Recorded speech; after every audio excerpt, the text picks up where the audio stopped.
mungkin terlalu banyak kepentingan ya di Betul. dalamnya ya, karena ini tidak hanya dari sisi ekonomi ya, mungkin atau juga tadi dari sisi politik, ada kepentingan-kepentingan dari pihak-pihak tertentu yang membuat PSN ini menjadi pembangunannya juga menjadi tersendat-sendat ya. Masalahnya sekarang ini mau atau tidak untuk membongkar dan memberi sanksi untuk para pemain-pemain ini ya. Ini momentum buat Pak Prabowo ya untuk mengevaluasi PSN gitu.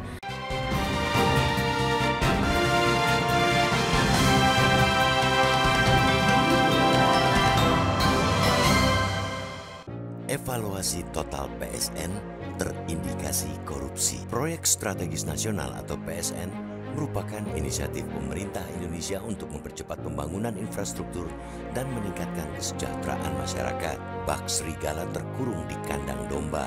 Belakangan ini, berbagai indikasi korupsi dalam pelaksanaan PSN telah mencuat, menimbulkan kekhawatiran akan efektivitas dan integritas program tersebut. Berdasarkan data dari Indonesia Corruption Watch atau ICW, sepanjang 2022 hingga 2024 terdapat 6 kasus korupsi terkait PSN dengan total kerugian negara mencapai 2,7 triliun rupiah. Temuan ini menunjukkan adanya kelemahan dalam pengawasan dan implementasi proyek-proyek tersebut. Salah satu kasus yang menjadi sorotan adalah dugaan korupsi dalam proyek Pantai Indah Kapuk 2 atau PIK 2, khususnya terkait dengan pembangunan pagar laut. Mantan Ketua Komisi Pemberantasan Korupsi atau KPK, Abraham Samad, bersama Koalisi Masyarakat Sipil telah melaporkan dugaan suap dan gratifikasi dalam penetapan PIK 2 sebagai PSN.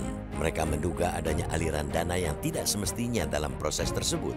Selain itu, Pusat Pelaporan dan Analisis Transaksi Keuangan atau PPATK menemukan bahwa sekitar 36,67% dana PSN tidak digunakan sesuai peruntukannya, melainkan mengalir ke kantong pribadi sejumlah pihak, termasuk politisi dan aparatur sipil negara. Temuan ini mengindikasikan adanya praktek pungutan liar dan korupsi yang sistematis dalam pelaksanaan PSN.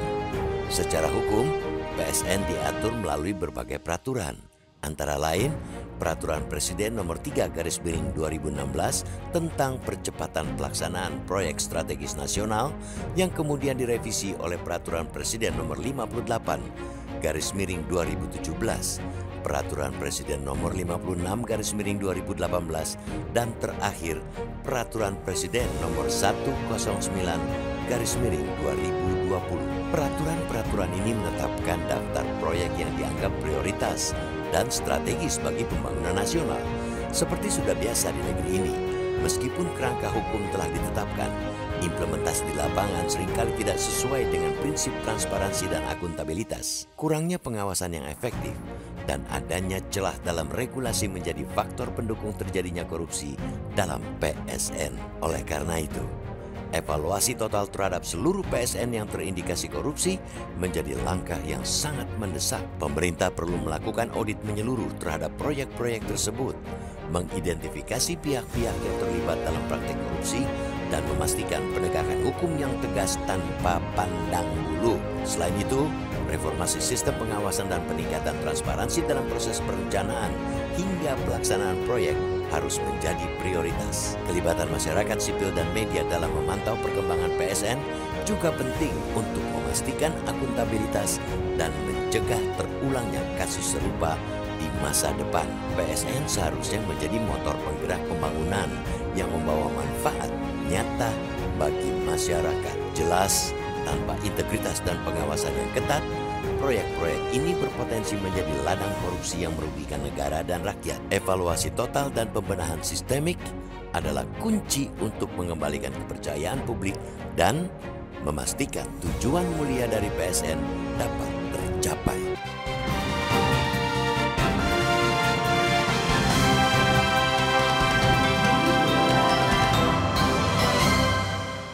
Selamat siang, pemirsa Metro TV Lampung. Jumpa lagi dalam podcast Bedah Tajuk Lampung Pos. Kali ini bersama saya Nurjana. Saya Muharam Chandra Lugina. Saya Triadi Isworo. Pada kesempatan kali ini kita akan membahas tentang evaluasi total PSN terindikasi korupsi. Namun sebelum kita lanjutkan bedah tajuk kali ini, jangan lupa aktifkan loncengnya supaya tidak ketinggalan video terbaru lainnya. Kalian juga dapat memperoleh informasi yang lengkap dan mendalam dengan berlangganan e-paper Lampung Pos. Nah, kawan-kawan juga bisa memberikan masukan dan saran di kolom komentar, memberikan masukan kira-kira apa lagi tema yang tajuk akan kita bedah di pertemuan selanjutnya.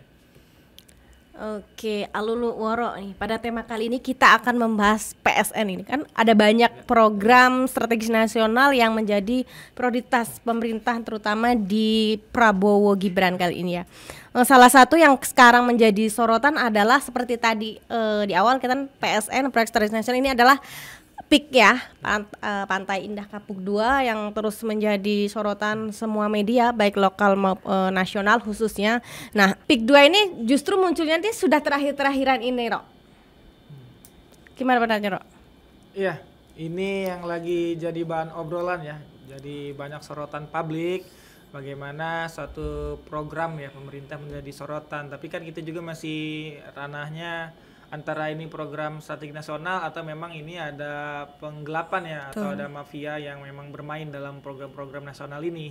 Nah, ini kita pastinya berharap sebenarnya persoalan itu muncul, seharusnya para petinggi itu kan udah tahu ya benang merahnya dari mana, terus siapa oknum yang bermain, kemudian bagaimana aktor itu juga terlibat dan pastinya sudah tahu apa yang harus dilakukan pemerintah. Tapi sepertinya ada tarik ulur ya, Alulu ya. Kayaknya ada kepentingan Ada politik banyak di sana, kepentingan, ada segala macam mungkin di sana kita juga kurang mengetahui ya. Tapi ini pastinya masyarakat, publik menyoroti hal ini. Ya. Ini memang sangat ini ya dengan apa viral ya di akhir ini, karena ini juga kita ketahui bahwa kalau emang dia masuk PSN itu kan kita tahu bahwa anggaran juga kan berasal dari rakyat juga ya. Dan ini harus emang benar-benar pemerintah harus lidikin ya sampai tuntas-tuntasnya, karena ini juga kan menyangkut secara apa masyarakat rakyat Indonesia secara umum ya, karena anggaran juga nanti kalaupun emang anggaran yang dikeluarkan juga kan berasal dari kita, nanti segala sesuatunya juga masyarakat sendiri yang harus nanggung kan. Betul. Dan kita berharap bahwa emang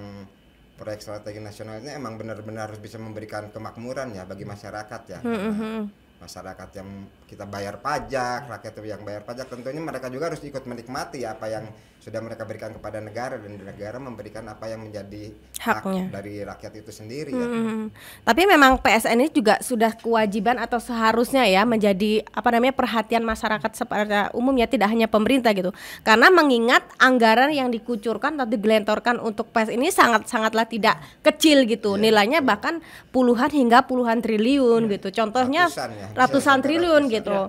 Mungkin sebelum kita balik lagi PIK, mungkin banyak proyek strategis nasional yang harus kita plototin bersama-sama gitu. Misalnya contohnya yang sekarang juga masih terus kita pertanyakan kelanjutannya gitu, kayak IKN gitu, juga untuk di Lampung juga ada Kota Baru gitu ya. Nah, ini muncul lagi ada PIK 2 yang ini juga harus terus menuai pro dan kontra dari masyarakat. Nah, sebenarnya kenapa bisa sampai kecolongan sampai sebesar ini gitu untuk PSN ini kan terus berulang gitu, permasalahan ini kan sepertinya terus berulang kayaknya jadi lahan basah gitu buat para petinggi-petinggi oknum ya, tentunya nggak semuanya, tapi kayaknya seperti kayak bancaan gitu. Ya kembali tadi seperti yang Woro ini ya kemukakan bahwa ini mungkin terlalu banyak kepentingan ya di dalamnya ya, karena ini tidak hanya dari sisi ekonomi ya, mungkin kata Woro juga tadi dari sisi politik, ada kepentingan dari pihak-pihak tertentu yang membuat PSN ini menjadi pembangunannya juga menjadi tersendat-sendat ya. Dan bahkan ada yang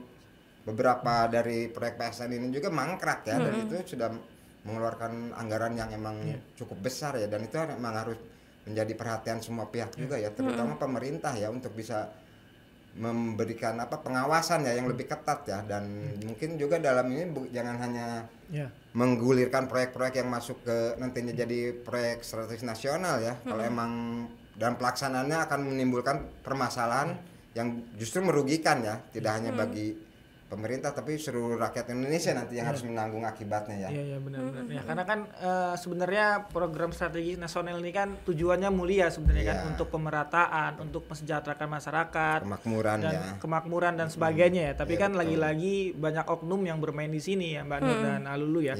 Dan ini sangat miris sekali gitu kan. Sebenarnya kalau ada permasalahan hukum itu pasti bisa diselesaikan sebenarnya. Masalahnya sekarang ini mau atau tidak untuk membongkar dan memberi sanksi untuk para pada pemain-pemain ini ya. Karena kan kita tahu banyak bener masyarakat tuh sudah geram ya. Jadi sudah gregetan kenapa nih permasalahan berlarut-larut gitu kan, tidak ada penyelesaiannya seperti apa gitu kan. Nah, karena uang negara itu uang kita ya, uang masyarakat yang dari pajak nih banyak yang terguyur di sana gitu. Tapi ternyata tidak ada hasilnya untuk dalam pembangunan nasional ini, gitu ya Mbak Nur ya. Betul. Ya justru juga malah lebih banyak ini ya. Yang kita ketahui juga dari berita-berita banyak berseliweran bahwa salah satunya banyak yang menyengsarakan juga rakyat ya. Seperti kita ketahui bahwa di Rempang itu kan, itu kan masuk juga PSN ya, yang Eko itu ya, Eko Park itu. Dan itu juga masyarakat yang menjadi korban ya, karena kita ketahui dari berita-berita yang muncul juga bahwa ternyata selain ganti ruginya yang minim, ada juga yang perampasan lahan ya, belum warga ya, itu sangat bertolak belakang ya dengan tujuan ya, katakanlah tujuan mulia dari PSN itu sendiri ya, yang seharusnya bisa memberikan kemakmuran atau kesejahteraan bagi masyarakat sekitar, justru menyengsarakan masyarakat sekitar itu ya. Dan ini harusnya emang benar-benar menjadi perhatian yang sangat ini ya dari pemerintah itu ya. Tapi kalau berdasarkan dari laporan ICW ya, dari kalau nggak salah tuh dari tahun 2020 sampai 2024 kemarin, kerugian yang dihasilkan gitu dari korupsi PSN itu udah sampai 2 triliunan gitu. Nah, itu larinya itu juga nggak jauh-jauh dari ASN, politikus, terus kemudian juga pejabat kontraktornya itu sendiri gitu. Artinya kan lingkungannya orangnya itu saja yang memegang atau yang mengetahui proyek-proyek itu, yang menangani proyek itu ya, mulai dari perizinannya, pemegang ganti ruginya, semuanya kan artinya oknumnya ya orangnya itu aja gitu. Ya, tapi kan sebenarnya Pak Presiden ya, Prabowo juga sudah tegas pada saat itu, dia menegaskan untuk sikat habis untuk para mafia dan pelanggar hukum ini kan. Bahkan beberapa hari lalu untuk kasus yang pemerintah yang di laut ya, ini yang punya Hagabi. Nah, sudah banyak oknum-oknum yang sudah ini terbukti ya, bukan terbukti, maksudnya terindikasi berpotensi korupsi, dan ini harus ditindaklanjuti secara tegas gitu kan. Gitu ya. Mungkin betul. Juga karena ini di ulur-ulur ini mungkin karena ada kepentingan pemerintah sebelumnya mungkin mungkin karena ini kan proyeknya dari pemerintahan sebelumnya, warisan ya, istilahnya warisan ya, buat ke pemerintahan yang warisan dosa. Dan mungkin ini juga menjadi PIK ini menjadi momentum sebenarnya ya untuk pemerintahan yang baru ya, bahwa ini kan karena kita ketahui bahwa ini warisan dari pemerintahan yang lama ya, dan ini menjadi momentum bahwa bagi pemerintahan baru untuk lebih teliti dan lebih jeli ya dalam setiap mengeluarkan kebijakan atau ini ya perizinan ya, karena ini juga kita ketahui bahwa kok ada ya laut jadi ada hak guna bangunannya loh, padahal di situ nggak ada bangunan ya. Dan terus ada juga kita nggak ujuk-ujukan kayak ini aja Bandung Bondowoso dalam semalam pagar dengan jarak yang 30,116 km ya, masa ujuk-ujuk bisa jadi nggak ada yang tahu gitu loh. Padahal aktivitasnya mungkin kan bisa kelihatan sih kalau pembangunan itu ya. Tapi ini mungkin ada juga yang kalau kataku mungkin ada yang ditutup-tutupi ya, karena ada beragam kepentingan di situ ya. Tapi sebenarnya ini juga benar tadi kata Alulu ya, ini momentum buat Pak Prabowo ya untuk mengevaluasi PSN gitu.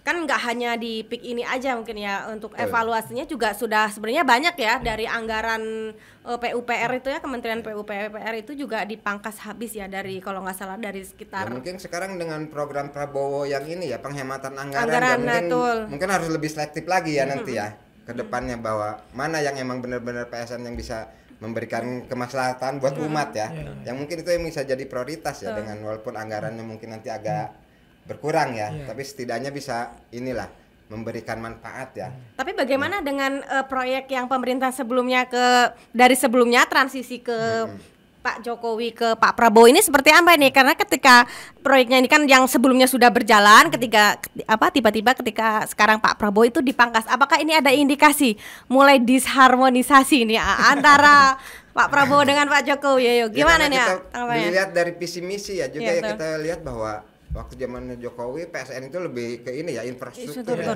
Dan kita ketahui bahwa Prabowo juga sekarang punya visi misi ya, terkait dengan pangan ya, khususnya ya, terus makan gratis gizi ya, gratis ya. Mungkin itu bisa juga menjadi sebuah sinyal ya mungkin ya, karena perbedaan dari visi misi itu ya. Sedangkan di zaman Jokowi kan PSN-nya lebih ke infrastruktur gitu loh. Visi misi Prabowo ya mungkin di masa pemerintahan yang sekarang Prabowo mungkin lebih condong lebih memfokuskan ke program dia ya, karena itulah janji politik dia kepada rakyat ya, dan mungkin itulah yang menjadi sebuah nantinya takutnya menjadi sebuah bom waktu ya dari warisan dari Jokowi ke Prabowo yang nggak bisa dilanjutkan ya. Artinya karena itu juga udah menelan ratusan triliun ya anggarannya ya. Artinya ini fokusnya kalau menurut yang bisa saya simpulkan ini berseberangan ya antara pemerintahan sebelumnya dengan pemerintahan yang sekarang gitu. Gimana, Ro? Karena kan dulu ketika kampanye ya Prabowo Gibran kan mengangkat untuk keberlanjutan ya. Tapi ini setengah jalan banyak memang Pak Prabowo dan Gibran ini punya visi misi yang memang harus dituntaskan seperti makan bergizi gratis ya, dan untuk ketahanan pangan. Nah, artinya program-program strategis nasional tuh mungkin mulailah perlahan-lahan mulai mungkin sedikit diabaikan gitu kan. Nah, ini seperti kita lihat di IKN ya. Bagaimana tahun lalu ya, jor-joran ya. Semua anggaran dialihin ke sana gitu tapi kan. Tapi ternyata sekarang kita banyak lihat video-video viral malah mangkrak di sana ya kan, banyak tumbuhan-tumbuhan liar di sana. Terus juga banyak rumah-rumah yang sudah dibangun ternyata tidak lurus.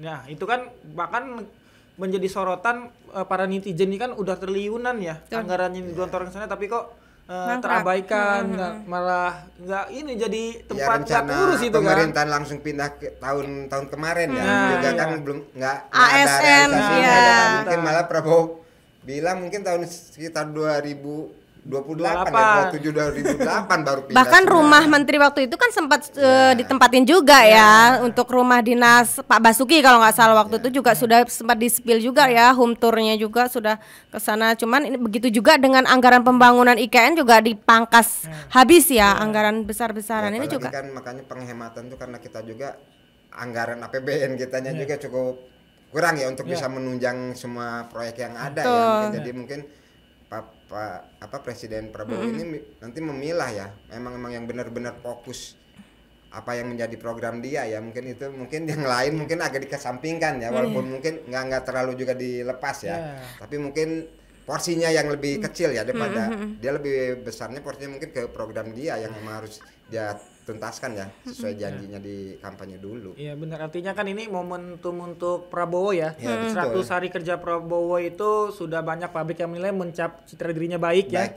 Karena program-program kayak makan bergizi itu langsung bersentuhan masyarakat jalan terus per 5 Januari kemarin. Program-program lain. Nah, artinya citra dirinya Prabowo ini harus dibangun ya kan. Betul. Nah, jangan sampai Prabowo ini dibayang-bayangi dengan pemimpin yang sebelumnya gitu kan. Jadi jangan ada matahari kembar di Indonesia ya, pemimpin saat ini kan Prabowo Subianto ya. Kita harus berkomitmen untuk menjalankan program-program yang setelah dia janjikan ketika kampanye gitu kan. Nah, kemudian juga program-program strategis nasional ini harus dievaluasi secara menyeluruh. Betul. Jangan sampai mangkrak ya. Kita juga dulu pernah sempat mendengar program food estate ya. Tapi ternyata sekarang seperti apa kelanjutannya? Banyak hutan-hutan sudah rusak ya kan, dibabat habis, tapi hasilnya tidak ketahuan tuh seperti apa. Nah, ini lagi peak lagi kan tuh. Di Tangerang tuh lagi rame juga tuh kan. Nah, ini kan harus dibabat habis. Jangan saja cuman oknum-oknum yang kecil lah. Ayo dong mafia-mafia pengemplang tanah ya kan, atau cukong-cukong di belakang itu kita juga perlu tahu kan seperti apa permainan di sana. Jangan sampai lagi-lagi masyarakat dirugikan Jambi apa Bengkulu ya. Ada juga ini proyek bendungan yang masuk PSN juga ya, udah dibangun beberapa bendungan tapi juga ternyata hasilnya nggak ada gitu loh.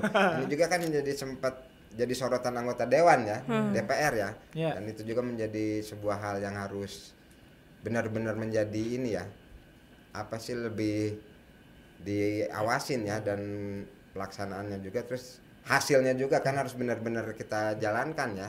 Karena ini juga apalagi bendungan ya di wilayah yang emang mayoritasnya adalah lahan pertanian ya, yang sangat-sangat membutuhkan ya untuk pasokan air, dan itu juga dengan adanya yang sudah terbangun aja gitu belum ada memberikan hasil gitu loh. Itu juga menjadi sebuah hal yang emang harus menjadi ini ya, masukan ya bagi pemerintah, apakah emang PSN yang harus melanjutkan PSN tersebut atau emang kita harus berani menghentikan ya mungkin ya, kalau emang tidak memberikan efek yang positif bagi masyarakat ya.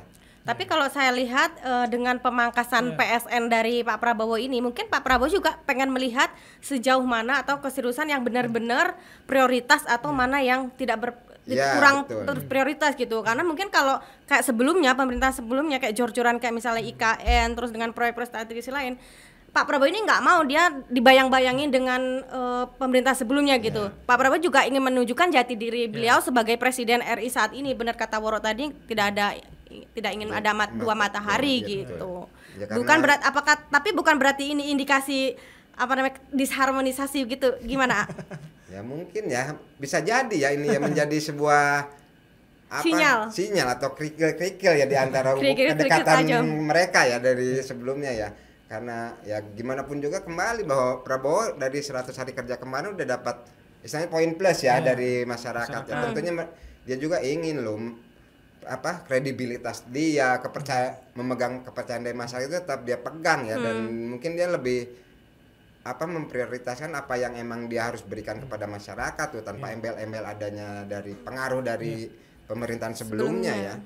Dan kita takutnya bahwa kalau dia emang dalam tanda kutip disetir oleh rejim yang sebelumnya, mungkin akan menjadi sebuah bumerang bagi dia sendiri ya dalam menjalankan pemerintahan yang 5 tahun ke depan ini ya. Benar. Nah karena kan Pak Presiden ya, Pak Prabowo ini kan milik masyarakat gitu. Milik bukan masyarakat. golongan tertentu ya. Bukan dari pilihan rakyat. Benar ya. Orang-orang yang mempunyai modal itu modal besar. Nah jangan sampai Prabowo ini disetir. Artinya Prabowo harus ayo jalan bersama sama masyarakat gitu kan. Ayo tuntas habis kejahatan yang ada di Indonesia ini, mafia-mafia ini dipangkas habis ya.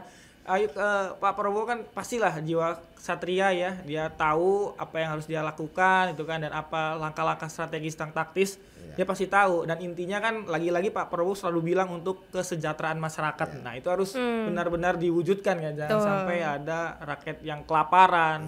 Jadi program-program makan siang gratis, makan bergizi itu harus benar terwujudkan gitu kan. Terus jangan ada lagi petani yang menangis gitu kan.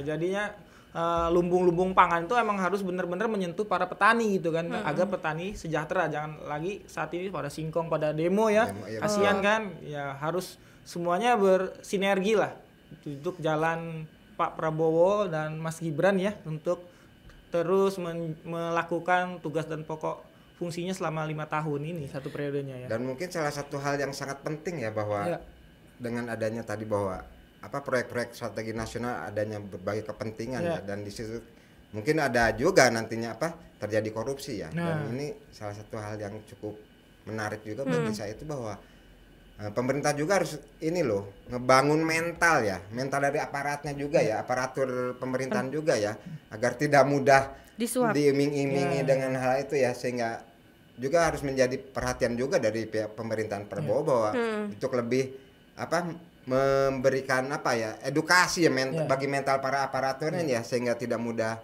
terjebak dalam hal-hal yang emang justru merugikan ya. Bukan hanya dari ini juga, karena itu kalau sudah proyek nasional itu kan bukan hanya merugikan di proyeknya itu sendiri, tapi merugikan semua masyarakat ya, rakyat Indonesia secara keseluruhan ya. Dan mungkin salah satunya mental dari aparatur juga harus benar ikut dibenahin gitu loh. Jangan hanya dari anggaran atau dari ininya, tapi intinya mentalnya juga harus lebih diperhatikan juga. Intinya semua evaluasi apapun dari keputusan dari presidennya juga harus bertujuan baik gitu ya, untuk kesejahteraan dan masyarakat demi kesejahteraan masyarakat ya. Intinya itu aja sih sebenarnya, dengan dibarengin dengan hal-hal yang ya adanya perbaikan dari proyek itu sendiri ya, terus dan pelaksanaannya ya, intinya di bawah mental para aparatnya juga lah yang harus benar-benar mendapat perhatian juga ya. Karena itu kan kalau yang suka korupsi itu mungkin dari mentalnya juga ya, mental dari perorangannya ya. Sebenarnya pembahasan kita masih sangat menarik ya, tapi waktu kita sudah cukup sampai di sini. Jadi saatnya kita pamit undur diri. Baik pemirsa Metro TV, demikianlah tadi bedah tajuk Lampung Pos. Saya Nurjanah bersama kru yang bertugas pamit undur diri. Salam sehat dan sampai jumpa.